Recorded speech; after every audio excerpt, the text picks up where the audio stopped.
Investigations that we have conducted on this side reveals that the $16.5 million that this committee, the Foreign Affairs Committee, has been presented as the budget for the new mission in Oslo, the Chancery and the ambassador's residence, is outrageously high.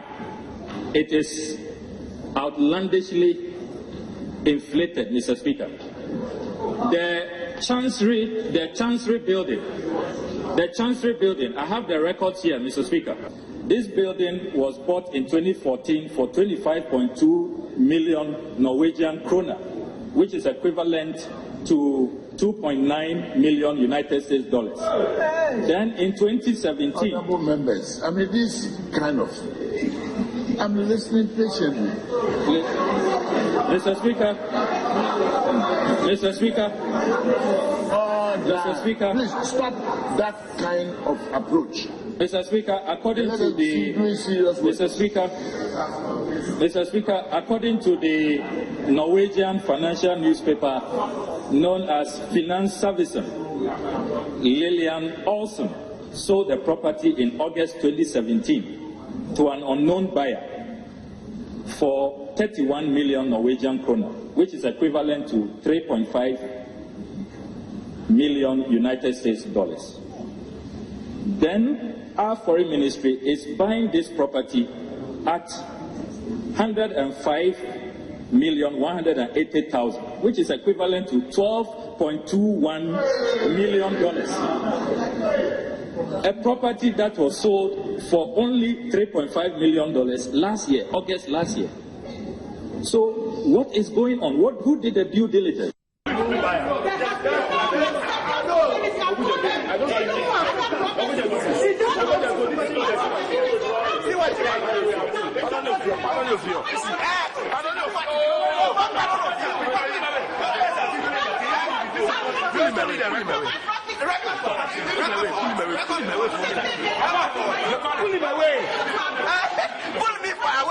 Don't worry. What are you hiding? You're hiding the truth. Hiding what? The media is covering it. Hiding what? The media is covering it. Whether I've heard number one, number two, if anything has been done about it. There's no acceptance of any of Are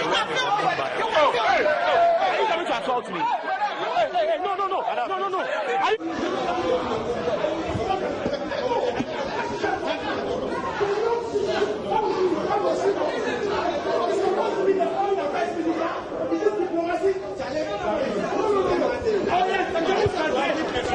The discrepancy between the figure that the article quoted and this document that was brought to us. Immediately I asked them to stop or stay all proceedings on the transaction. I'm even told that the owner is speaking to, he has 3 different offers and he's speaking to them. I do not intend in any way, as at last week, I had no intention of continuing with that transaction, the purchase. Let me say that Norway is a very expensive place, and that is a fact. Properties are very expensive there. So I asked them to start looking elsewhere, or even temporarily, we should rent for both the Chancery and the residence. So that is where we are. And so for the ranking member to use words like fraudulent transaction, outrageously inflated, and all those words, I found it very unacceptable.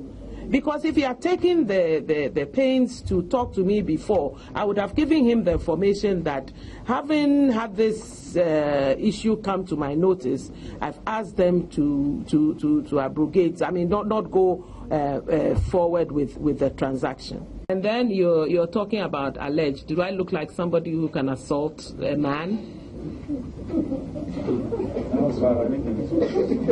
So we'll take one more in English and then Pardon? we'll take a few more in... There's a video going out there, so you may want to speak. The video was a heated conversation between myself and Okujeto Ablakwa, who is the ranking member. And in the conversation, I was very disappointed, and he was also talking back, and I was making my point clear to him that I felt he should have consulted me or asked me where we were at concerning this Oslo matter before going on the floor, because if he had, I would have told him that it's no longer an issue. And that is how it was, a very heated conversation. I think that, I mean, that is allowed. I went off. Yes, and then let me say that as we were having that heated conversation, Sam George had his phone up recording it. That is a violation of privacy.